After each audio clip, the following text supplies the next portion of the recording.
Startupınız varsa tələsin. Layihənin yarısını bitirdikdən sonra bir də sıfırdan başlamaq istəməzsiniz. Layihəyə tələsəndə yaddan çıxan şeylər olur və nəticədə işiniz gecikir. 2 dəfə biz bu tələsməyimizə görə layihənin təməlli dəyişib yenidən başlamalı olduq. Amma bu dəyişikliklər sayəsində 6 ayda maaşlı işlə qazana bilmədiyimiz təcrübəni qazandıq və tətbiqin daha yaxşı hala gəlməsinə səbəb oldu.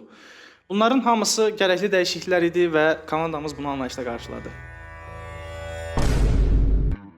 Otoqo nədir deyə soruşsaz, Otoqo sürücülər, ustalar və bizneslər üçün vahid bir ekosistemdir. Bu tətbiq sayəsində sürücülər rahatlıqla lazım olan xidmətləri və məhsulları tapa bilir. Eyni zamanda ustalar və biznes sahibləri də öz məhsul və xidmətlərini də böyük bir kütləyə yaya bilirlər. Layihə müddətində komanda olaraq bir sıra texniki çətinliklərin üstəsindən gəlməli olduq. SSL Pinning sayəsində tətbiqimizi daha təhlükəsiz elədik. Redis sayəsində daha sadə şeylər bilməz danışamazsan.